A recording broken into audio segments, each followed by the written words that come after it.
Merry Christmas, baseball fans. And I say that because it is the eve, it is Christmas Eve to the best day in college baseball, Regional Friday. We are here.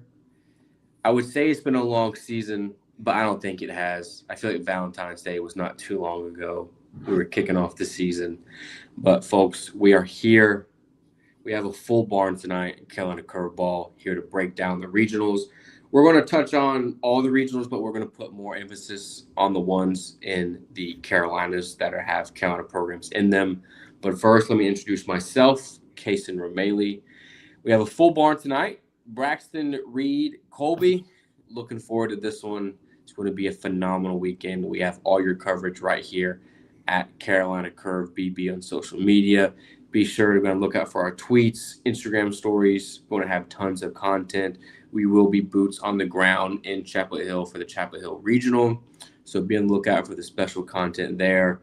But let me introduce my cast and crew. Colby Gallimore, how's it going, sir? Yeah, good. Coming off a short work week, one more day, and then baseball all weekend. I'm so excited. Braxton, how's it going, sir? It's going great. Like you said, this is the true Christmas Eve, not even the night before opening day. This is I'm so excited. Tomorrow is going to be awesome. Couldn't be happier to be going to the Bosch for two huge matchups and then come home, watch the Canes advance to the Stanley Cup and watch the other baseball action. I mean, it's just a picture perfect Friday evening for me right there. Hopefully we get an ECU win tomorrow and a North Carolina win. That is what I'm hoping for tomorrow. But we will see. There's going to be a ton of other action. Obviously, we'll be following around the country. So it's going to be a busy day, but a fun day. And this is what we live for right here, fellas. Absolutely. And Reed Tobin, who will be my partner, boots on the ground as a media member in Chapel Hill. Reed Tobin, how's it going, sir? I'm good. I feel like an 8-year-old on Christmas morning, just ready to get the day started and open my presents, meaning watch baseball tomorrow. Tobin's going to struggle to sleep tonight. I probably will. I always struggled the night before. Tobin will struggle to sleep tonight, indeed. Looking forward to tomorrow. I'm also looking forward to my favorite part of regionals is I have been blessed to be able to go to a regional since 2022. And my favorite part is coming home tired, a little bit sunburnt, sit on the couch after the shower, and then we watch all the West Coast baseball. And I said on Steve and Igo's show this morning, the Eugene Regional will be the most watched regional because everyone will be home watching that one. So looking forward to that Pac-12 Regional. And then, hey, you throw Yale in there. So looking forward to that one as well. But Braxton, let's go ahead and pull up our regional pick'em. You can find this on our Twitter and Instagram at Carolina Curve BB. We're going to go through each regional in alphabetical order. We're going to spend more time on the ones with Carolina programs, as well as give our keys to victory. You can also find that on our social medias as well. Those did pretty well as well. So the first one, the Athens Regional, they are the third national seed. Georgia, Boston College, Liberty, Long Island. Reed, what stands out to you about this one? Well, I fully expect Georgia just to roll. I mean, they're firing on all cylinders right now. I mean, you look at Daniel Jackson wins the Triple Crown in the SEC, arguably one of the best players in the country right now. I mean, Georgia leads the country in home runs. I mean, I fully expect them to roll this weekend. I think they got a pretty fairly easy draw. You look at Boston College, who really struggled coming down the stretch too, and then Liberty was one of the last 4 teams in, which I really didn't agree with. But yeah, I mean, I think it should be business as usual for the Dogs this weekend. I agree. That is a very hitters-friendly ballpark as well. Colby or Braxton, y'all have anything on the Athens Regional? I like Georgia to roll as well. Watch out for Liberty though. I think they have a better shot than BC. Like Reed said, BC's kind of been struggling as of late. Well, Liberty's got a for real 1-2 punch in their rotation. Is it Blair, their Friday guy? Yes. Him versus who is it on Boston College? The lefty is going to be a great matchup. Game 1. I can't think of his name right now. Reed, what's the Boston College lefty's name? God, Colarusso, something like that. Colarusso, yeah. That matchup is going to be fantastic, and you have Bradley Zayak, who's been really solid for them all year too. The ECU transfer. So Liberty is a team not to be messed with. I mean, they'll probably give Georgia the biggest test here. I agree, Kason. I think Georgia did get a little bit of an easy. Or Reed, I think you said it. I think Georgia did get an easier draw here. But they can always, they're known to slip up sometimes in regionals, just like last year. Or was it? Yeah, it was last year. Duke and Oklahoma State. Yeah, I mean, anything can happen down there in Athens, but I fully expect their offense to just absolutely roll here. Reed, Bradley Zayak, 9-0 on the year in a good Convos USA. Wow. Yeah, he's built off what he did in that regional title against Coastal last year. Who would have expected it the season he's in? Absolutely. The next one, the Atlanta Regional. Georgia Tech, number 2 national seed. Oklahoma, the Citadel, and UIC. Colby, can the Citadel and Will Holmes and the Citadel slow down the best offense in the country? Well, hopefully they'll get to face them. Got a big one against Oklahoma tomorrow. I think Citadel could push Oklahoma and get a win tomorrow. Georgia Tech is just so explosive. I think I read by far best offense in the BB Core era. It's going to be tough to go down there and win on their home field in the regional. Anything can happen, but yeah, I think Georgia Tech rolls this regional. Georgia Tech has a 342 run differential on the season. Yes, that's real. The next closest is 90 runs away from that. So, I mean, if that just doesn't speak volumes, I don't know what does. But Braxton, what are the keys to victory for the Citadel to get this one done?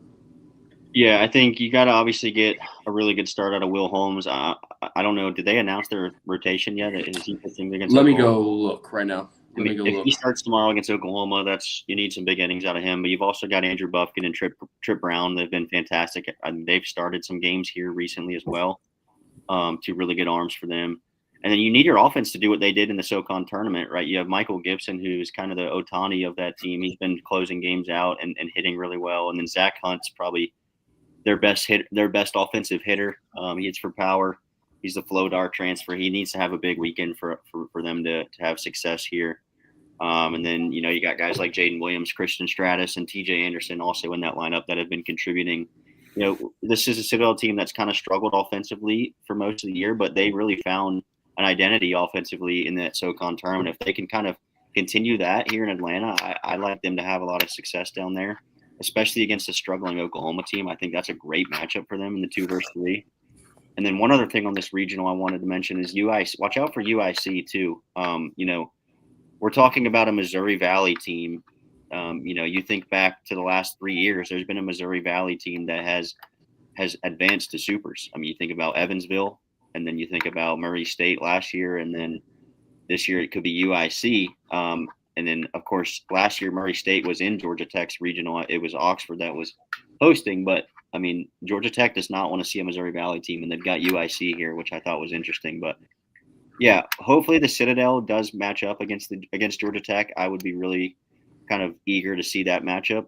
But I just think Georgia Tech is too much here. They've had such a good year, and it's going to take a lot for a team to really keep that offense under 8-10 runs.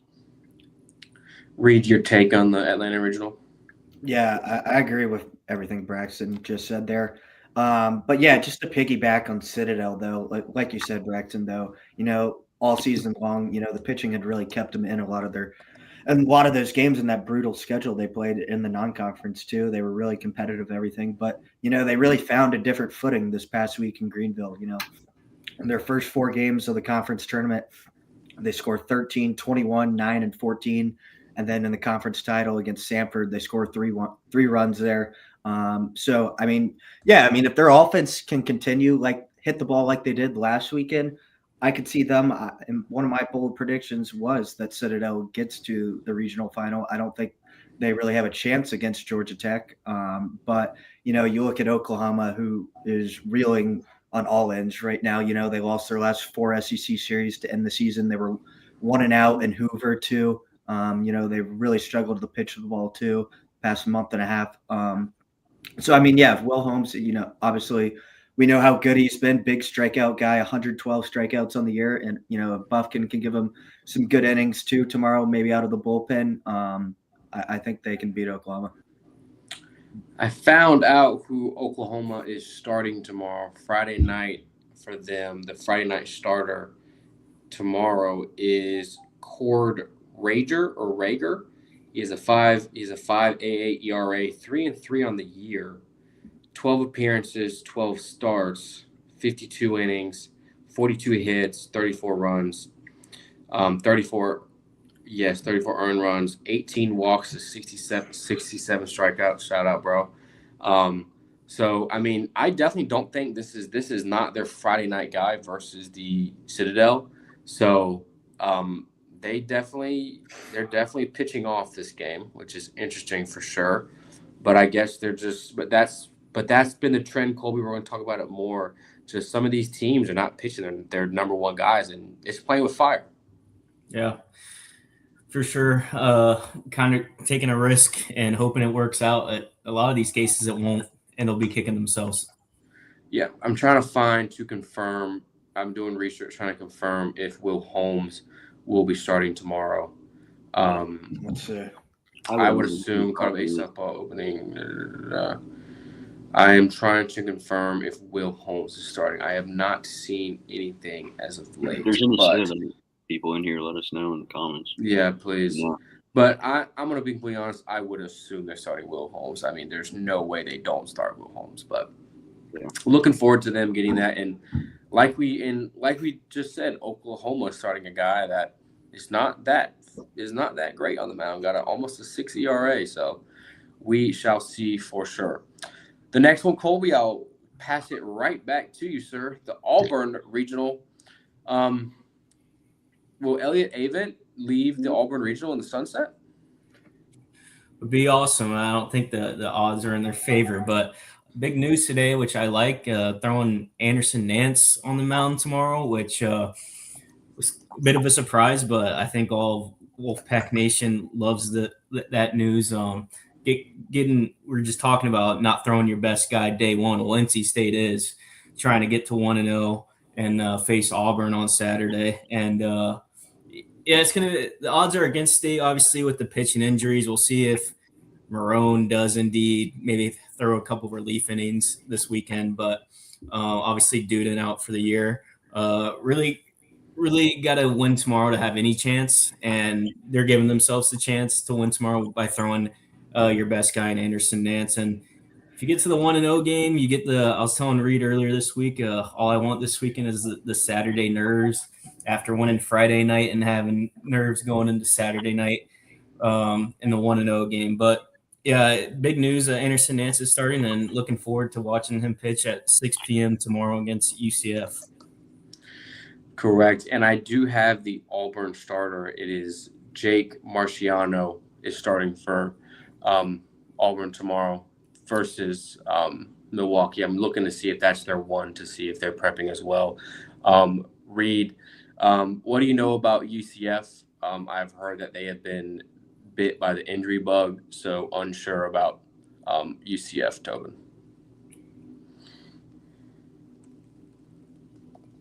You want to mute? There you go.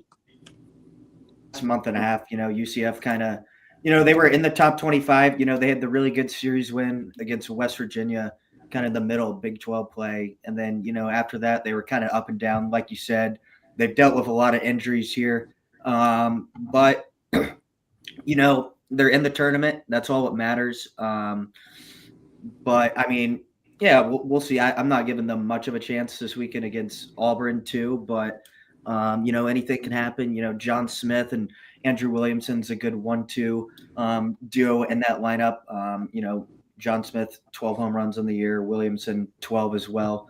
I think they might have their hands full with Nance. I like that. Colby, like you said, I was shocked too to find out that news earlier today. So Avon's definitely taking no chances on Friday night this year. We saw what happened last year in the first inning against Stetson down in Auburn. Do you think there's any chance they kind of keep Nance on a pitch count and just like open with him and maybe try to throw him another game, or do you think they're just going to use him up tomorrow? I doubt it. I bet he'll go as far as he can. I mean, he pitched over 100 pitches in that Miami series earlier this year. I think they let him go tomorrow, try to get that win, and then go into the 1-0 game with Consiglio, if possible. Yeah. What do you think? I mean, how much do you think we're going to see Marone, if any, this weekend? I'm very skeptical of that. Some state fans are hoping for a few innings out of Marone. I'm skeptical. I'd be shocked if he pitched, but pleasantly shocked. It could just be, saying that he's available just to get guys to scout for him and be ready for him, even though it might be like a ploy for scouting purposes. But I agree. Like, if he's used at any capacity, you just don't know what you're going to get either. I mean, he hasn't thrown to a live hitter in what, like 6 weeks, month and a half. Yeah, so I don't know. It's a risk, but he's obviously one of your best arms. I think offensively, just kind of shifting gears here, I think Ty Head and Chris McHugh need to have really big weekends. I feel like we didn't really talk about them too much. Obviously there's been guys like Sherman Johnson, Rhett Johnson that have played really well. Kind of, Rhett Johnson set the table at the top of the order all year for them. But I think those guys kind of at 2, 3, 4 in that lineup need to just have huge weekends if you're going to win at Auburn. Yeah, I agree. And on top of those guys, throwing Dalton Bargo needs some pop out of his bat this weekend as well. Who did you say, Jason, Auburn was starting? Jake Marciano. Yeah, I believe that is their Friday night. Obviously Auburn. Auburn has one of the best pitching staffs in the country. With Marciano too. 2.64 ERA, 100 plus strikeouts on the year. And then you look at Andres Alvarez too. He puts up big numbers too. And then Alex Petrovich too. I mean, it's one of the best weekend rotations without a doubt in the country. I mean, State's going up against a tall task this weekend. They're going to have to come ready to hit and then pitch the ball this weekend. And UCF is starting their guy, Camden Wicker, who has been their guy down the stretch. He is 5-3 on the year with a 4 ERA, 15 starts this season, 72 innings, 52 hits, 32 earned runs, 61 Ks to 27 walks. So that's a lot of walks. He has the highest walks on the team, but the stuff is definitely there. But Colby, there's definitely an opportunity there. Like you said, if guys like Dalton Bargo get going, he needs to get going. He's on my diamond team this week because of multiple teams not in the tournament. So thank you, fellas, for that. That was a really good preview. Love talking about the pitching matchups. The Austin Regional, Texas, UC Santa Barbara, Tarleton State, Holy Cross. Looking forward to this one, Reed. I know UCSB has a whole lot of good arms. Looking to see who they throw versus Tarleton State. Are they waiting to throw? Who's the one guy on their team, Reed? Jackson Flora. He's 11-0, I think, on the season with like a 1.05 ERA. I did see they are saving him for Saturday. So yeah, I mean, like you said, we've been in this. We always have this debate come regional weekend too. So they won't be throwing Flora, but I mean, if they get through Friday, I mean, they've got a great chance on Saturday with how electric Flora is. I mean, he's probably going to be a top 5 pick too. And then I did see Texas too as well is saving Valentis too for Saturday too. One of the best pitchers in the country too. So you talk about an electric possible pitching matchup in Austin, Texas on Saturday night. Sign me up. Jackson Riojas is healthy. Who was that?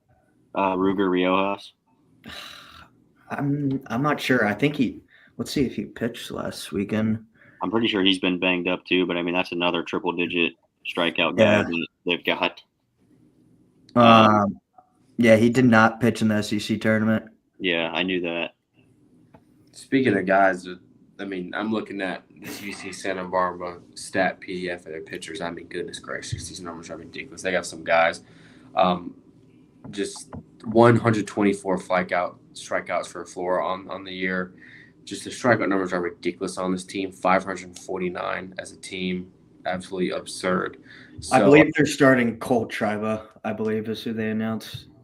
Cole Triba, they're starting him. He's only got one start on the year. Okay, I might have read that wrong. Kellen Montgomery has 15 starts, and Nathan Acevis has 12 starts. So probably start one of those guys. Any other things, guys? You guys want to say about this regional? I mean, for me, Texas has been one of the best teams in the country this year, and they've just kind of been a little banged up here recently. But I mean, Aiden Robbins to me is one of the best players in the country. He roams center field as good as anyone defensively. He hits for power. He's speedy on the bases, and then also the freshman Anthony Pack, I believe his name has been stellar for them. I mean, those two guys right there for me are two of the best players in the country, and they've shown it all year for Texas. So I'm looking for Texas to absolutely dominate this regional. I think they got a bit of an easier draw if they can get past the pitching of Santa Barbara, which that would be electric if they come up in the winners bracket tomorrow, and that would be a huge pitching matchup on Saturday night. Don't sleep on Tarleton too. They've got a really good offense too. So Santa Barbara definitely doesn't need to be looking ahead to that potential pitching matchup on Saturday night. And Kaysen, you did pick Tarleton State, so I did pick them indeed. I just think every single year a 3 or 4 seed makes a run out. And like you said, Reed, this is a good Tarleton State offense, frisky.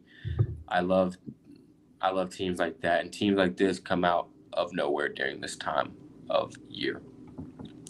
And then the big one, boys, the Chapel Hill Regional, 2 Carolina programs in here, North Carolina, Tennessee, ECU, VCU.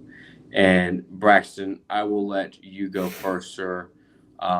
Just kind of what stands out to you about this regional, and then what are the keys for Carolina to get the job done? Yeah, I mean, I'll start with kind of the pitching surprising announcement we've had. I mean, really, if you think about it, like no one between Tennessee, Carolina, and East Carolina is really throwing their one. I mean, that's kind of surprising. Everyone's kind of electing to save their guy for Saturday. I mean, you kind of have a 1A, 1B situation with DeCaro and Lynch, in my opinion, at Carolina. Like, I think you got no problem throwing Lynch out there against VCU, kind of saving DeCaro a little bit. But, I was kind of surprised by that because they're not ones to really – I mean, you think about last year, they threw Jake Knapp against Holy Cross, no problem. ECU, I'm not as surprised by. They've been running towers out there on Friday nights. That was kind of expected. But, I mean, then you've got Ethan Norby that you can either bring out of the pen. You can start him on day 2. And then Tennessee obviously electing to save who is it? Coons. Tegan Kuntz. Yeah, they're throwing the lefty tomorrow, right? Or Evan Blanco. Yeah, so the Virginia transfer. It's going to be interesting with those pitching decisions. I think we're going to have a great 2 ball games tomorrow. Should be really, really good crowds. I'm just looking for which offense shows up here the best. I think Carolina probably has the most complete offense in this regional. I think Tennessee probably has the best offensive player in Henry Ford. And then you've got ECU that's kind of been up and down with their offense. At times they score a lot of runs. At times it kind of goes missing, right? And then VCU has been as hot as anyone here recently with them in the A10 tournament. So it's a huge loaded region. I'm just really excited to watch it all play out tomorrow. And then obviously Saturday is going to be huge too. I think Saturday, depending on the matchup, is going to be just some massive crowds there, especially Saturday night. So I'm really excited for this regional to be boots on ground. It's going to be epic. So Colby, as someone who doesn't have a dog in the fight, what are you looking forward to this regional, and kind of what's your prediction on how things weigh out? Yeah, I totally agree with the perception of this being a stacked regional. Obviously, Carolina's very good. Tennessee's a powerhouse, and ECU hot, VCU hot. And the perception of being a tough regional, but I guess it was on my bold takes today that I got released. I think Carolina's just the most complete team out of all these, and I think they're going to sweep this regional with all the perception of being it's so tough, and I agree it is. But I think Carolina's really good. I think they got disrespected with the number 5 seed line, and I think they're going to come out with something to prove, and I think they'll handle business in Chapel Hill this weekend. That is definitely possible indeed. And like you said, Braxton, Ryan Towers going for ECU tomorrow. But I think this is just how it's been. It's how it's been for the last month or so. And I can almost guarantee you, I would think that Ethan Norby is going to come into the game in some capacity. I don't care if it's tied in the 7th, maybe, or if they're up 5 runs. I think Norby's going to come in no matter what, because I think Cliff Godwin wants to make sure that he puts the knife in Tennessee if they're up, to make sure that they win and finish out the game. I wouldn't be shocked if you see Joseph Webb come in as well. I predict Towers, Norby, Webb in that order tomorrow to make sure they win. And then I think it's just all hands on deck approach the rest of the weekend, depending on what happens. But Reed, me and you will be there tomorrow. What kind of keys are you looking for, and what are your X factors for ECU as well as UNC? And hey, what if Tennessee or VCU? Well, I'll just start on the VCU. I'll touch on VCU real quick. You know, a few years ago, they were in the Chapel Hill Regional. I believe it was 2022 as the 4 seed, and they came in that Friday night and upset Carolina, and Carolina eventually had to go through the losers bracket to get through. And then obviously we saw 2 years ago too what VCU did. Wake elected not to pitch Chase Burns in that Friday game, and they lost 1-0. But yeah, I mean, Carolina, you cannot take that game lightly tomorrow night. You know, you look at Patrick Stites on VCU, he's been a lethal arm for them all season. He's pitched extraordinarily well his last 5 or 6 starts. You know, just my takeaway with them not throwing DeCaro tomorrow, I wonder if it's just a bit, if he saw what Tennessee was doing, them saving Kuntz, and then ECU not starting Norby. I think maybe that played a factor in Forbes' thinking. I mean, what do you think, Braxton?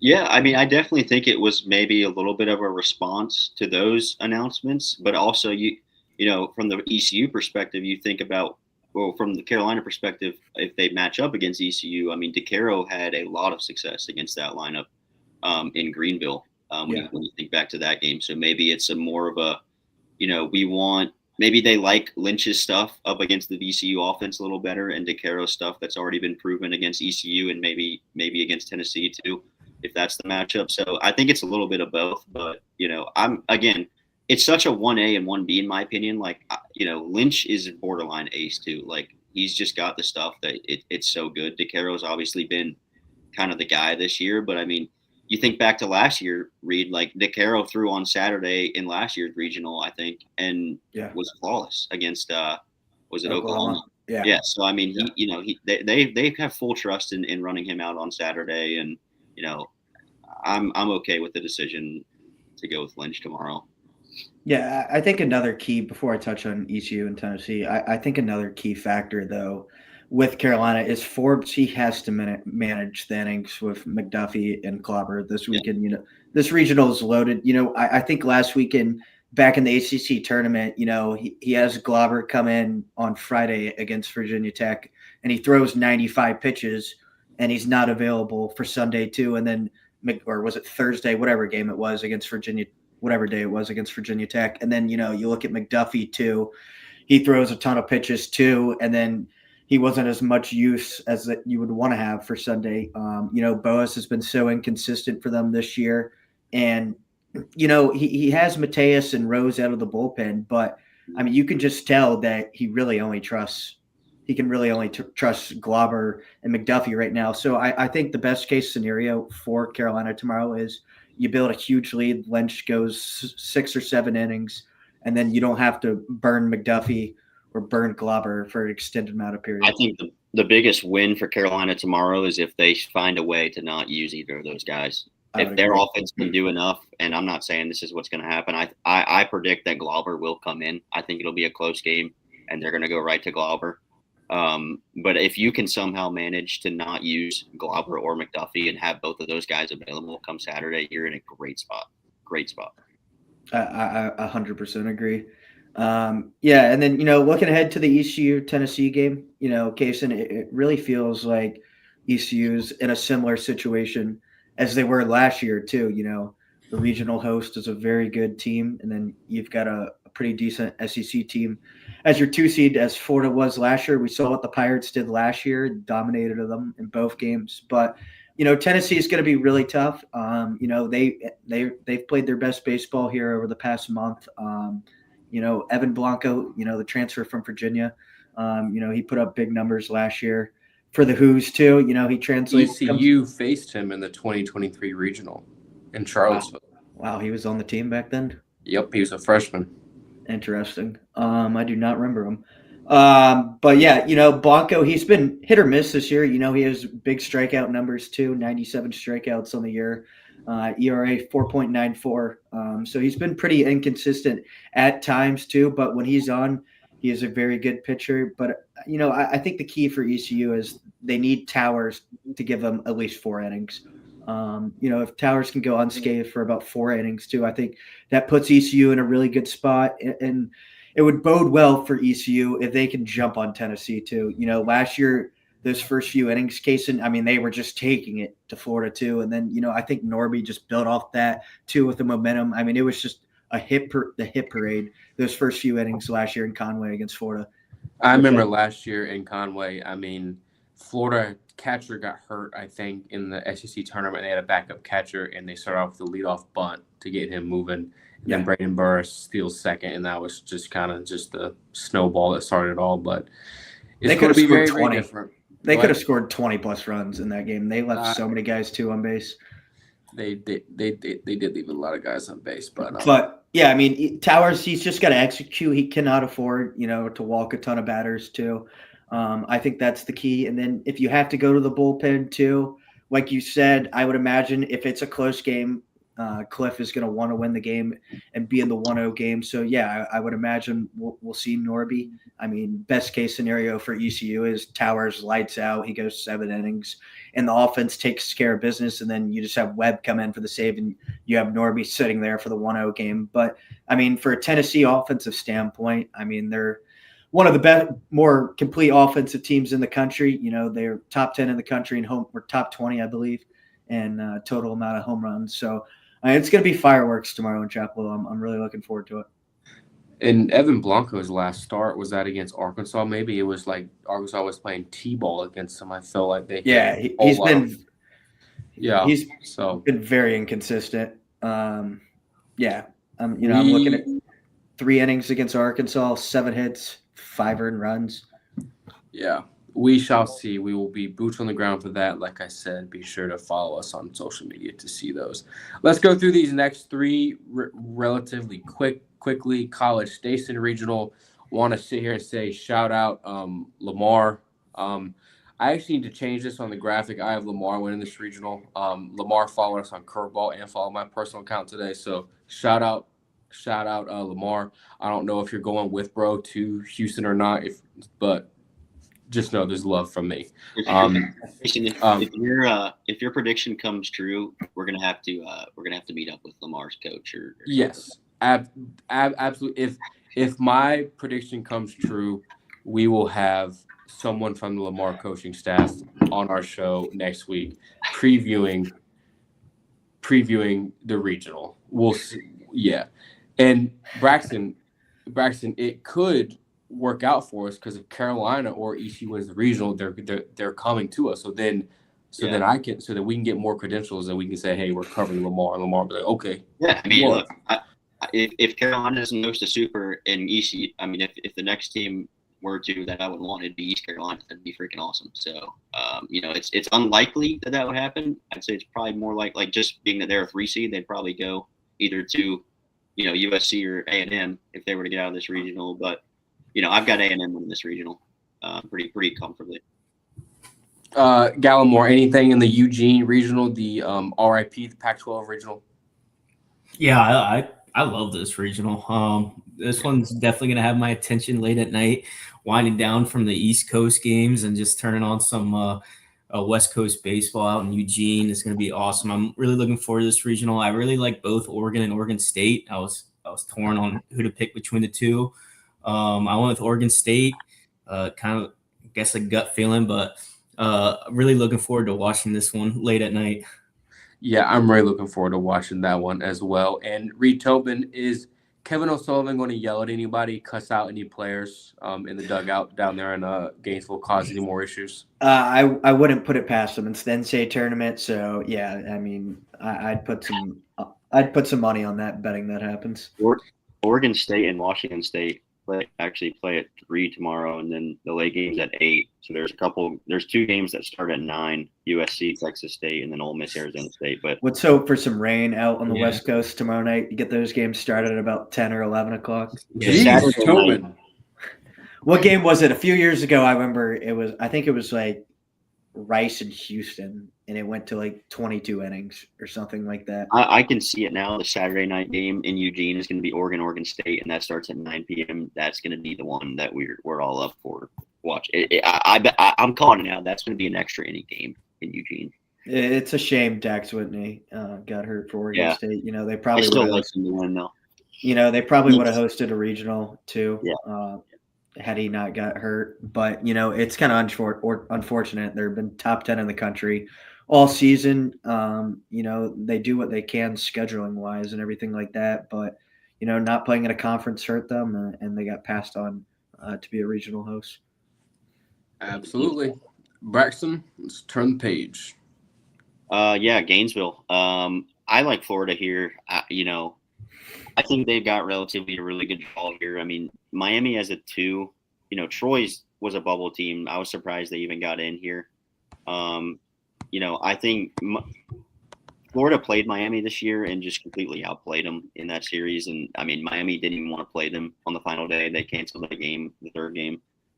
So I expect Florida to roll here. I like, it's not really the guy I want to pull for in O'Sullivan, but I think that they're always kind of in and around there. Last year they kind of got worked by a couple mid-major programs unexpectedly.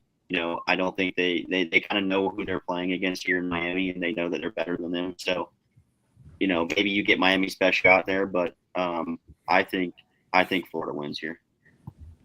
Yeah, there'll be too much with Aiden King and Liam Peterson. I think Florida's playing their best ball they have all season. I agree. Braxton, can you go to the next one, sir? Yeah.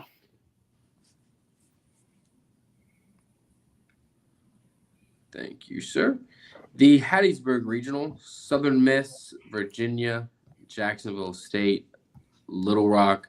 Reed, it seems to me like every time Southern Miss hosts a regional, they seem to find their way into their own losers bracket, sometimes find their way out, sometimes they don't.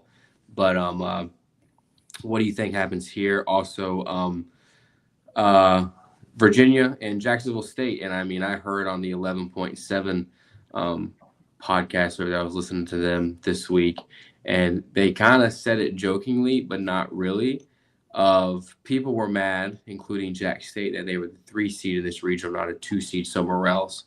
But I want to ask you guys this, because the Jacksonville State AD was on the committee. Would you guys want to be the 2 seed in UCLA or the 3 seed in Hattiesburg? Oh, absolutely, Hattiesburg. Absolutely. So that was the hype because that was what made me laugh. But Reed, go ahead, sir. Yeah, I mean, I was shocked, like you said, that Jacksonville State was a 3.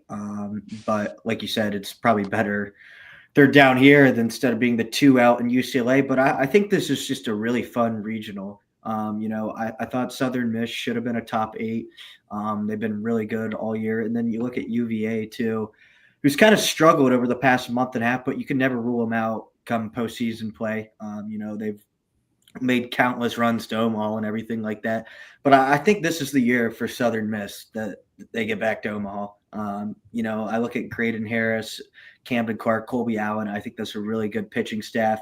The crowd at Pete Taylor is going to be rocking all weekend too. They can really hit the ball with Joey Urban, Kyle Morrison. So I think this will probably go to Monday. Like you said, Kaysen, we've seen Southern Miss in the past few years where they've lost a game early and then had to go all the way through the loser bracket. And it's putting a bearing on their pitching staff, which has ended up costing them. But I think this is the year they finally get over the hump and get to a super regional and get back to Omaha. Fun fact, though, the last time they did go to Omaha, they want to take a guess of who they beat. The only time they went to Omaha, What year? I believe it was like 09. Carolina. Florida.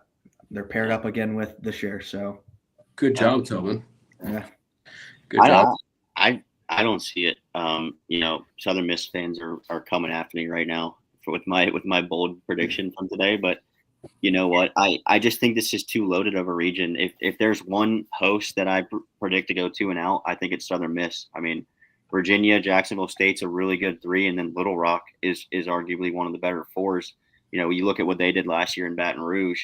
I just think that this is a really, really tough draw for Southern Miss. They got kind of screwed a little bit. I thought they should have been a top 8 for sure with the year they had. And I'm not saying Southern Miss Southern Miss is a tremendous ball club, and they're experienced. They're very good. I just think they got screwed with the draw here a little bit, and things seem to get frisky down there at the Pete. And I just if there's a team that is most likely to go 2-0, I think it's between Southern Miss, Kansas, and Nebraska. And I just went with Southern Miss. I think there's always a team that everyone's expecting to play really well that doesn't and lays an egg. And it's no hard feelings to Gold Eagle fans, but I just think Reed thinks this is the year where they kind of knock the door down. I think this is the year where they go 2-0. So we'll see what happens. But I like Virginia to come out of this region. Gallimore? Yeah, Reed mentioned when he was talking about this regional that you can't really count Virginia out. Well, I am. I'm not thrilled about the way they've been playing. I don't really think they have a shot in this regional. I went with the trendy pick with Jack State. I like the way they've been playing. They've been hot. Obviously won their tournament, and like we said, we thought they should have been a 2 seed. But Southern Miss, it was tough to pick against them because I'm kind of on board with Reed. I really like Southern Miss in that atmosphere, and I know they've had some getting upsets in the past at their home park hosting a regional, but it was tough to pick between Jack State and Southern Miss with me, and I just went with the trendy pick of Jack State. Respected, sir. Speaking of trendy picks, Arkansas is a trendy pick around the country. Lawrence, Kansas, the host site for the Jayhawks. Hell of a season for the Jayhawks. I love that we're having regionals like this, places that are not normally regional hosts, but I do say that sometimes when that does happen, the moment can sometimes be a little too big, maybe in Lawrence, places like Lincoln, something like that.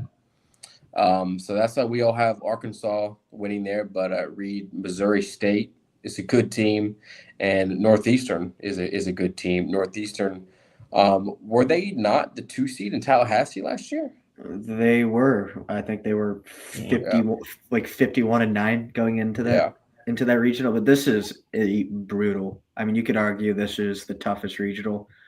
I think like you said, Kaysen, Kansas hosting their first regional of all time, and like you said, there's going to be a ton of distractions all weekend here at the ballpark. And then, Arkansas is really finally starting to heat up. I thought they were going to get the last nod to host. They didn't get it. So, they're going to be coming in pissed off that they're not hosting and everything like that. You look at Camden Kazeel too. I mean, big slugger in that lineup for Arkansas too. And then Hunter Dietz too, 117 strikeouts on the season too. You look at their experience too. If they can get through Missouri State, I think they lost both games to Missouri State already this season and the midweek. Those were both outstanding games. Or did they split, Braxton? Am I wrong on that? No, they lost both. I'm pretty sure. Okay. Yeah. I mean, let's hope we get more of those. Let's hope we get a repeat of that midweek game between Missouri State and Arkansas tomorrow. Brax, you got anything on this one? No, I'm going with the Hogs. It is kind of sad that none of us are picking Kansas or Nebraska in either of these two as they're hosting. But I think that Arkansas is going to pack this place out. I am interested to see how Missouri State does. I think this was a team that's had a really good year. This was also a borderline 2 seed for some of the year as well. I think this is going to be a very offensive regional. I think you're going to see a lot of runs scored here. I don't think Northeastern is necessarily. I wish this was like Campbell instead. No disrespect, Northeastern. I'm really kind of upset for Campbell that they didn't get in. Obviously, they didn't win their tournament, so they didn't really have a chance. But I think this is, like Reed said, this is a loaded field here. I just think Arkansas is the most kind of tenured team here and kind of knows what to expect. And like you said, they're going to be pissed off. They're not hosting. Their fans got pretty vocal about it. It is what it is. I'm honestly am surprised the committee did not give them a host, but I think you're used to seeing Arkansas Razorback baseball play in super regionals, and I just think that that's what's going to happen again here this year. And another host site where we do not have the host winning is the Lincoln Regional. Nebraska hosting a regional for the first time in a long time. Colby, just kind of what are your thoughts on this one? You got three really big brands in there, and Nebraska, Ole Miss, Arizona State. You could argue this one in Lawrence and Chapel Hill are the hardest regionals, but I mean, looking at the Lawrence Regional and then going down to Lincoln, I mean, goodness gracious be. Yeah, those two are stacked. Obviously, I like Arkansas better than Ole Miss, but Ole Miss isn't an easy 2 seed by any means coming out of the SEC, and then Arizona State. This is a tough regional. I went with Ole Miss, but I'm hoping for Nebraska Magic. I think their story has been awesome all year. And I'm hoping Kansas proves us wrong as well in that regional. Seeing different teams hosting and different programs succeeding grows the game, and I would love those two made it out of their regionals. Reed? Yeah. Nebraska's first time hosting in over 20 years. So we'll see how they handle the pressure, and by no means did they get an easy draw. They've had a great season. Ole Miss, we had as a host most of the season until they kind of slipped up there the past few weeks. But I've got Arizona State coming out of the region. I think they have the best player in the country in Landon Harrison. His numbers are absolutely outrageous. I mean, 415 on the year. What is it? 30 home runs, 80 RBIs. I think he'll carry them. I think he has a huge weekend and carries them. And then, you look at their pitching too. Cole Carlin too. He's a big strikeout guy. So I think this is going to be a really fun regional all weekend. I agree. And the Los Angeles Regional, I mean, Reed, you got anything besides can they hold the Bruins to not much of anything? Or Brax on the flip side, St. Mary's, huh? Yeah, I think I have a weird feeling that they're going to shock the world tomorrow, and the Bruins are going to drop game one and then right the ship, make it right, and win the regional still. But I just think you always see some big upsets here on Friday. I think everyone's kind of expecting the Bruins to roll. I was kind of choosing between them or Georgia Tech to go down tomorrow. Ultimately, I'm going to go with the Bruins. Just, St. Mary's is kind of a trendy club. They've been hot here winning their conference. And I don't know. I just have a weird feeling that they're going to kind of shock the world tomorrow and win. I'm not agreeing with Braxton on that. I think UCLA, I think they're the most complete team in the country. I think they'll absolutely roll this weekend. I mean, I think it's about as easy as a draw. I was shocked Virginia Tech was a 2 seed. But shout out Logan Ball for them. He is going to be special for them. True freshman for them. He's put up big numbers, had a huge ACC tournament. But yeah, I mean, my biggest worry about UCLA is I'm going to assume that Logan Redmond's not going to be coming back. So that could be a worry the further they get in the tournament. But, I mean, you just look at their offense and then the rest of the pitching staff, they'll roll this weekend. I hope UCLA is a good crowd for how good that baseball program is. Not They won't. But Exactly. won't. But, That Colby, terrible you got anything ballpark. on the Los Angeles Regional, Colby? Yeah, regional soft, UCLA easy. Respect. On to the Deserved. Morgantown Regional, Wake Forest in that one. Most of us have Wake Forest taking this one. Braxton, it really just depends on that pitching rotation. Are they pitching Livonis tomorrow? I would assume so, correct? I haven't seen anything on there. I with will go it. check right now. Yeah, But check go on ahead. that. I really wanted to pick West Virginia here. I just think when Wake's offense is on, they're as good as anyone, and I just have a feeling they're going to be on at this ballpark tomorrow, or this weekend in Morgantown. Cade Lewis, Dalton Wentz, Luke Costello, just to name a few, Boston Torres too. Like, I just think that this is the most complete offensive team of this region, and I think that that's going to ultimately get them over the line here. I think West Virginia. This is the first time they've hosted since 2019. You think back to the Alec Manoa days, and they've been knocking on the door the last couple years. That they've been to back-to-back super regionals, lost in both of those series, unfortunately. But they're a trendy ball club right now too. They had a really good season in the Big 12. I think they had 20 conference wins for the first time, and this is a really good ball club. But I just think that Wake is a tough draw for them there at the 2 seed. I think they didn't. The last thing they needed was a 2 seed. If they would have drew like Boston College, I'd feel a lot better about them getting out of this. I think Wake, as just the offensive ball club they are, and then you look at if they can figure out the arms too. I mean, they have arm talent. It's just, can they put it all together in this weekend? And I think they do. I think Wake comes here to Morgantown, hits a ton of bombs, does enough on the mound. They got a tough game against Kentucky tomorrow. Like, that's a huge game one. So I think it will be Livonis, if you haven't found that out yet. But yeah, I like Wake here to show up offensively and play like Wake Forest that we know that they can. So, Reed, before we get to you, Colby, what's your take on the Morgantown Regional? Yeah, right when the selection show, watching it, saw this draw for Wake Forest, I loved it, and I still do. I think Wake Forest goes to Morgantown and wins the regional. Tobin? Yeah, I picked Wake. The more I think on it, the more I've been thinking on it all week, though, I think it's a toss-up with them in West Virginia. I really like West Virginia's pitching staff. You look at the numbers Max Yell has put up in his last 5 starts for West Virginia. He's been sensational, too. And then Chance and Cole, he's been really good. And then huge fan of Gavin Kelly, too. He's going to be a first-round pick next year. Their catcher. That place is going to be rocking this weekend, too. They love baseball up there. And then, the fact, like Braxton said, they've been to the back-to-back super regionals. They want to get to Omaha badly.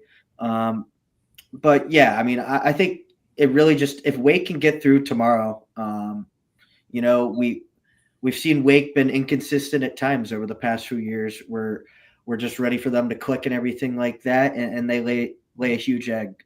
But yeah, if they start Livonis tomorrow, I think they'll roll.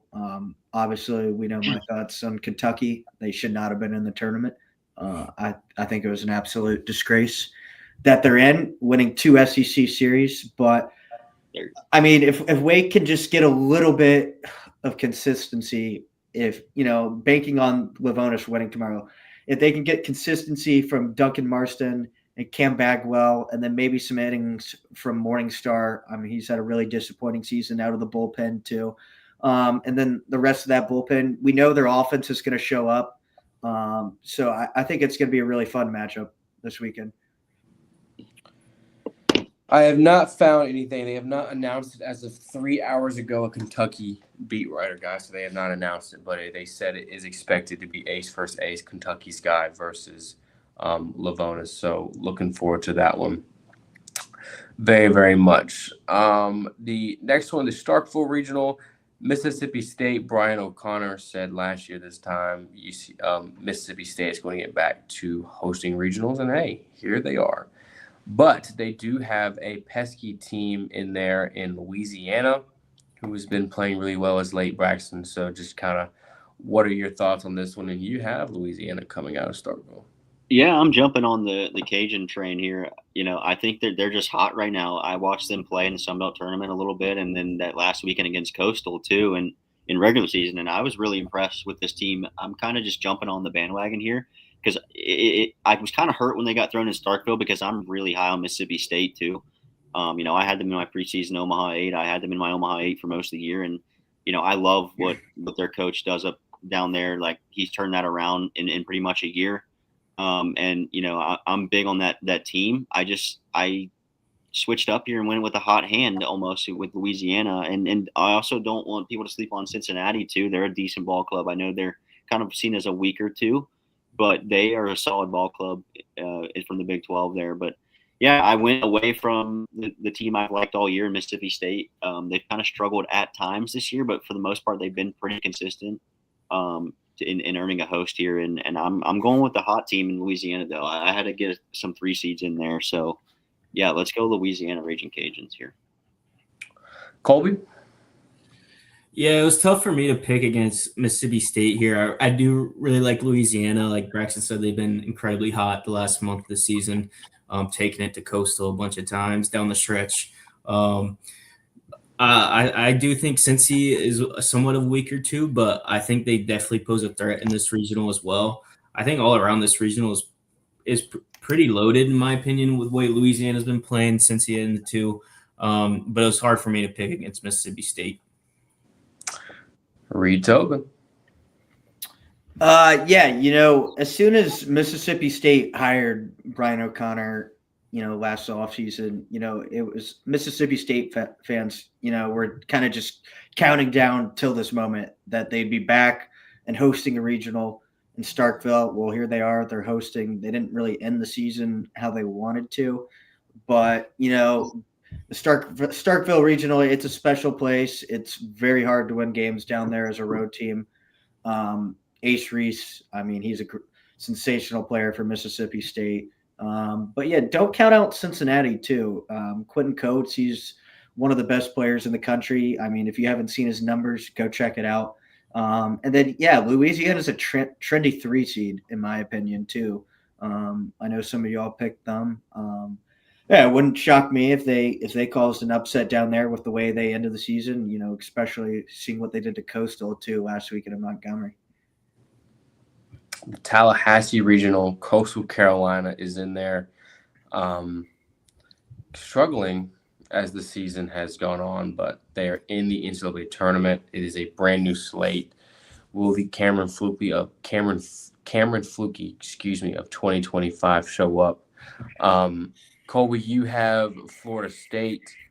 St. John's, also a solid for NIU. Also, they played Coastal in the regular season, correct? If I'm not mistaken. I'm pretty sure they did. Yeah, I'll look it up, actually. I'm going to look it up to confirm. But, Colby, just kind of your initial thoughts on this regional. Yeah, I'm not a huge fan of the 3 and 4 seeds in this regional. NIU as a 3, St. John's as a 4. To me, looking at this regional and making the pick, so it was a 2-team race between Florida State and Coastal, and I think it's going to come down to that in the regional final. And I chose Florida State. Coastal obviously kind of been sliding down the stretch, but like you said, it's a whole new season. Going down to Tallahassee, obviously missing Miles Bailey, and I think I went with Florida State, but Coastal definitely got a shot here.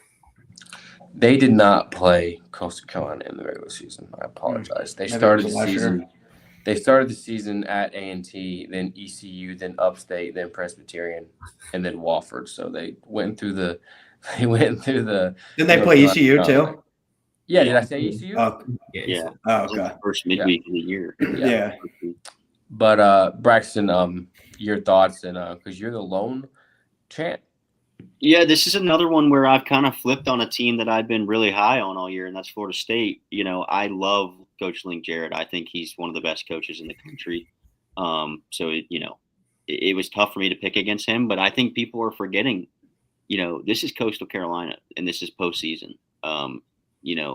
This is the same team pretty much that made the run last year. Same coach. I know there's rumors about what he could be doing next season and things like that. But I just think like they're going to play their best ball here, and they're going to take it to Florida State. I think they got the easiest 2 versus 3 matchup in the entire field. I think NIU and St. John's should be flipped here. I think Florida State has a way tougher matchup against St. John's than Coastal does against NIU. I think they're going to absolutely slap NIU around here in the 2 versus 3 matchup with no problem. They're going to head to play Florida State on Saturday. Maybe we see Fluky on Saturday or what? I don't know. They're starting Norman tomorrow.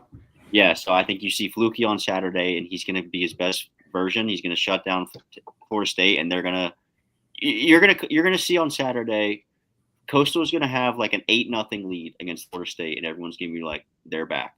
Like I just think that's what's gonna happen here. I'm trusting Schnall and company to get it done.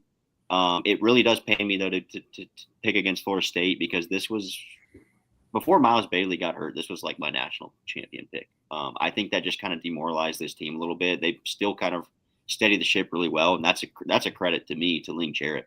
And how well he's kind of had these players bought in because they're still really, really talented without Miles Bailey, who I think is their best player. But it's going to depend on how they pitch it. I think if they pitch it really well, they can get back to Omaha. They've been in Omaha a couple times here in recent years, and I think this is a good draw for them. But I think at the same time, with Coastal's history in the tournament, especially just thinking back to last year, I can't pick against them. So I had to go Coastal here, and I'm telling you, they're going to be back. I know they haven't played great as of late. I think that's what's put a lot of people off them. But if this is the Coastal team that shows up from kind of early in the season, middle of the season, they're gonna be a really tough game for Florida State.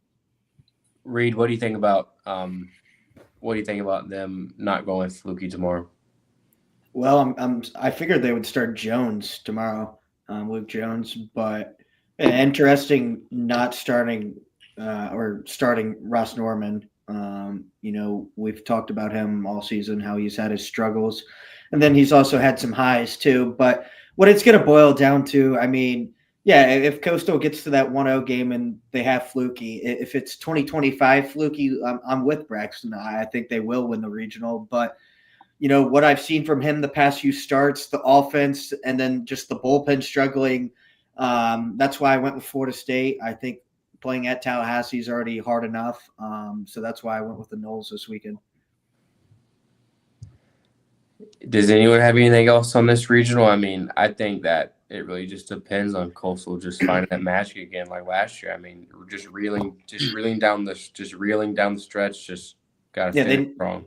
They need those veteran leaders. We put in our key factors. Walker Mitchell, Colby Thorndike, Barthel. They all need to show their veteran presence this weekend and hit the ball well. Last thing on this regional, I would say don't sleep on St. John's too. I think they could be. I think they could upset the 1 or the 2 here. If there's a team if there's a 4 seed to look out for, I think them and Little Rock are two big time candidates there. I agree. And the final regional, Braxton, your alma mater, USC Upstate is in the Tuscaloosa regional, and you and Matt are both picking them to come out of this one. Chalk Tobin had Oklahoma State winning this regional. Reed, before we get to Braxton, just kind of what are your thoughts on Tuscaloosa regional? Well, my first thought was, why in the hell was Alabama a top 8 seed?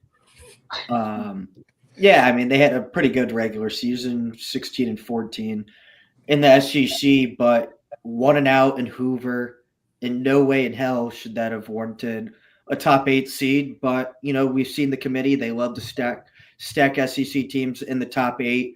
They're the number 7 overall seed, but I think they'll go out this weekend. I'm a huge fan of Oklahoma State. The way they've been playing, especially over the past month too. You look at the numbers they put up offensively too, second in the country in home runs too, led by Colin Ritchie. He has 29 on the year too. And then you have Ethan Lunt on the mound. Yes, he has a high ERA, but big strikeout numbers, 127 on the season. I think they're really dangerous too, and we'll get out of Tuscaloosa. Braxton, sir. Yeah, I really like this draw for Upstate. I think it was not expected. I thought they'd either be in Athens or Chapel Hill. And I was surprised they got a 3 seed as well. This is a team that was 7 games under 500 just about a month or 2 ago, and they completely turned it around. They got really hot here and were just the best team in this league for the last few weeks, and they showed it in the tournament. They've been hitting the ball well, pitching the ball well. That was the big question mark for me, was how would they pitch it? How would their bullpen do? I know they have some good starting arms with Torres and some of those guys, and Stooks, I think, is another one, and Kaplan. But Kirby and Stooks is starting tomorrow. Okay. Really? Okay. Yes. That's surprising. I'm surprised they're not going with Torres. Okay. I like that too, though. I think that he can give them some good innings against Oklahoma State here. I mean, Oklahoma State is a team that got absolutely pounded by Gardner-Webb this year. And I think if you look at that as Upstate, you can go into this game confident. I think Bama's a very beatable host here as well. So in my opinion, why not Upstate here? I think last year, it was a tougher draw for them going to Clemson, who was very good. They had Kentucky in that region, who ended up winning that region, or no, West Virginia. West Virginia. I mean, that was a tough draw for Upstate last year. You had a very solid, talented team, but it's your first regional. The jitters. I think. I kind of picked them last year a little bit delusionally. I think this year, they've got a legitimate shot. I know they haven't been as consistent this year, but as of late, they've been as good as anyone. And I think if they can just kind of jump on this team early, get behind their guys on the mound with Stooks, bring in Kirby, maybe they bring in Torres out of the pen. I don't know what Sweeney's got planned or what they've got planned there, but I really, really like the the makeup of this team right now. I think, you've got veteran bats like Armsy and Johnny Sweeney that have been kind of leading the way for them. And then Henry Zenor is the best leadoff in the country. He's one of the top 15, I think, in hits in the country. That dude just hits. And, I can really see them making some noise here as the 3 seed in Tuscaloosa. And I would love nothing more for them than for them to get us to a super regional. Imagine an Upstate and Coastal super regional. I'd have to go. I'd have to go to that'd be awesome. To Myrtle Beach. That would be freaking awesome. But yeah, hopefully Upstate can at least make some noise and get a regional win here. They went 0-2 last year, so I'm hoping that they can at least get a win. And why not? Why not the Spartans? Gallimore? Yeah, I agree with Reed. I really like Oklahoma State. I have them making it to Omaha. I have them winning this regional and then beating Florida State in the Super. Just really like the way they've been playing, but love this Upstate shouts. Hope that does come true. Would obviously love a Upstate Coastal Super Regional. Would be insane. Would feed families. Yeah, certainly. Braxton, Oklahoma State is starting their Friday guy tomorrow. Ethan Lund, 5.26 ERA, 5-2 on the year, 15 starts, 77. 100 big strikeout numbers, though. Yeah. I was getting to that. 77 innings, 63 hits, 45 earned runs, 48 walks to 127 strikeouts. Holy shit. He's given up 11 doubles, 10 home runs on the season. His batting average face is .219. So I mean, the swing and miss stuff is definitely there. But like you said, Braxton, with this Upstate team that can get hits, I mean, you can definitely hit them. Yeah, that's a tough matchup. I wasn't aware that Oklahoma State had a guy that good. I think maybe this team can hit lefties well. Maybe that's the reason for going with Stooks over Torres for Upstate's perspective. But I mean, you think back to last year, they played Clemson in game 1 and had to face Kanak, and it was Am Phillips versus Kanak. Yeah. So that was an electric matchup in that regional, and that game came down to the wire. I remember Upstate had a lead maybe or tied kind of middle to late in that game, and I think this one will be close as well, but I can definitely see Upstate getting out to a lead. That's what they like to do. They like to kind of boat race teams, especially I assume they'll be the away team, so maybe they jump on them early. But yeah, I'm excited for this matchup. Is it the night game or is it the day game? I haven't even looked. I can look right now, actually. Because I would love to be able to just kind of watch this a little bit if it's the day game. I can look right now. Actually, give me 1 second, sir. It is the 1 p.m. game. Okay. So, yeah, it'll be while ECU and Tennessee's going on at the Busch. Yeah, so correct. I'll be keeping up with that for sure, amongst other action. But, yeah, man, I'm really looking forward to this draw for my Upstate Spartans. So I'm hoping for the best. I'm just really glad that they got to another regional. That's 2 years in a row for us. Braxton, also want to clarify, it is 2 p.m. because they're on Central Time, so it is 2 p.m. Just want you to know that. So we can maybe watch it in between games. Correct. Yes, we can watch it probably at the Bosch. Do they clear out the Bosch in between? Yeah, they do, and I know that they do usually put some games on the TVs in the concourse. I remember from previous years, like a lot of times they'll be showing the game that you're at, but like I remember last year and the year before they would show some other regional action there on the TV, which is cool. Good. Reed, Tobin, I will be bringing my iPad to the regional, so we'll have the iPad in between us on press row with squeeze play on, just so you know, Tobin. Perfect. I might be huddled around you. I'll have a portable charger for you, sir. Appreciate that. Wow, Sir. Tobin with the charger. That's Tobin with the phone charger. It is going to snow tomorrow on regional. That's how crazy it is. Before we sign off, I want to go off on the times. Tennessee, East Carolina, 12 p.m. Eastern time on ESPNU. Wake Forest, Kentucky, 12 p.m. ESPN2. Oklahoma State versus USC Upstate, 2 p.m. ESPN Plus. Oklahoma versus Citadel, 5 p.m. ESPN Plus. North Carolina, VCU, 5 p.m. ESPN Plus. UCF, NC State, 6 p.m. ESPNU. I like that time. I'll be able to watch that one on my way back home. Coastal Carolina, Northern Illinois, 8 p.m. ESPN Plus. How come they playing so late? And they're playing on the Plus so late. I don't know. That's odd. All ESPN controlled. Is Florida State on national TV? Probably. I saw something this year that teams who request ESPN denied some teams' requests for like the later games and slotted them into their. Are you for real? They have that much control now. I wonder if that was. I believe it was Georgia. So, and then it was another. Carolina maybe tried to get the early game and they said no. What have they done in past years? Yeah, usually UNC plays the early game. They haven't played a late game hosting in a long time. Yeah, I don't know. Maybe, who knows? I didn't know that though. That's crazy because usually Isn't that game against Long Island a late game? That was a late game. That was a late I think there was a rain delay though too in that. If I remember, there was a huge rain delay that day. I just remember last year was Holy Cross at like noon. Like it was like the first game of any regional. Yeah. Reed, when did ECU for? Was it 1? It was like right at noon. Interesting. Yeah. Well, all right, fellas. Make sure everyone gets a good night's sleep. Tobin, I know you're not going to sleep, so I'll see you bright-eyed and bushy-tailed at the Bosch in the morning. Braxton, will you be there for the first game? Yes, I'll be there at probably around 11:30. So we will catch up. But yeah, really, really excited, fellas. This is going to be a great weekend, one for us to remember. Hopefully we get – I'm going to be pissed if Tennessee gets out of this regional. I'm going to be furious if Tennessee gets out of this regional. I can't stand Tennessee fans. I can't stand SEC fans. There's going to be a lot of them there tomorrow. Yeah. Crazy. I don't mind Tennessee as a guy like Tennessee athletics, but I just, this is – We know, Tobin. I would okay. Question, Tobin. Do you hate Tennessee more than Gallimore's hate for LSU? Oh, I wouldn't go there, but I don't think anyone will top that. But Gallimore, what do you think? Thoughts?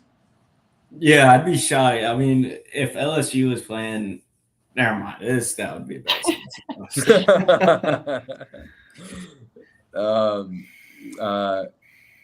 Does anyone have anything else before we close off? Before we go, around the horn, bold prediction that was not posted today. Colby first. I don't know if this is bold, but recently I've been right with my state predictions. I'm actually feeling a state victory tomorrow. I don't know if that's bold in a 2-3 game, but I actually like the Pack's chances tomorrow. I feel pretty good about it. To make it more bold, score prediction. 7-1. Wow. Okay. If that is right, I will get you a cookie cake. Awesome. Okay. Tobin. Let's go with 2-1 seed to lose tomorrow night. Okay. Good. I thought you were going to say UCLA wins their first game. Not UCLA, but Good job, Tobin. yeah. I'm going to go ahead and add on to UCLA and say another one of the top 8s goes down tomorrow. So 2 top 8s Okay. tomorrow. Okay. Bama. If not UCLA. Yeah, Bama, sure. Alabama State, that'd be electric. Okay. I'm going to say Nebraska drops it to South Dakota State tomorrow. Sure. I think that is definitely going to be one of them. The Jackrabbits. Yes. They are 25-31. Would it Doesn't matter. would you guys be shocked if BC beats Liberty tomorrow? Are you guys chalking Liberty up as a win tomorrow? No. I think it's a coin toss tomorrow. Yeah, Nick Wangman. I'm not too sure. Tech's bold prediction of BC to a regional final. I don't think that's that much bold of a take, but yeah, they're giving him some crap for it on Twitter. Did anyone say Alabama dropping the first one tomorrow? I mean, no one did, but no one has them winning the regional, so I wouldn't be, because Alabama State, who's played there. Yeah, recently, they play them every year. They play them every year. I mean, coming out of there, so I could see them dropping tomorrow. Yeah, someone's going to. We know it happens every year. Absolutely, that's the beauty of it. Auburn. Yeah. Milwaukee's probably the worst 4. Yep. Hey, a man can hope, Tobin. There you go. Be sure to also, before we sign off, be sure to catch me and Reed Tobin if you're on Franklin Street tomorrow. Yeah. At Sup Dogs at 5 p.m. Tobin will be making his live radio debut at Sup Dogs, live from Sup Dogs. So be sure to be on the lookout for him. If you see us, come say what's up. Yes. Looking forward to tomorrow. It's gonna be a fantastic day. It's going to be a wonderful day. This is the best time of the year. One of my favorite sports weekends of the year. Be sure to follow us on all our social medias at Carolina Curveball for all of our content. Going to have tons of content for you this weekend. Cannot wait. And folks, we will see you again. What you want to do? Should we do? They won't play a game past noon on Monday, won't they? No, there'll be games at night on Monday. We Okay. can do Monday night or Tuesday night. We'll kind of be flexible depending on what happens. It just depends how many games go to Monday. Okay. We'll be flexible about that for sure. And if Lamar wins the College Station Regional, I'll be going on TikTok Live celebrating. So if you see that, just know Lamar won. But good night, folks. Thank you for listening. Be sure to follow us on our social medias. We will see you next week. Sleep tight. Regionals tomorrow.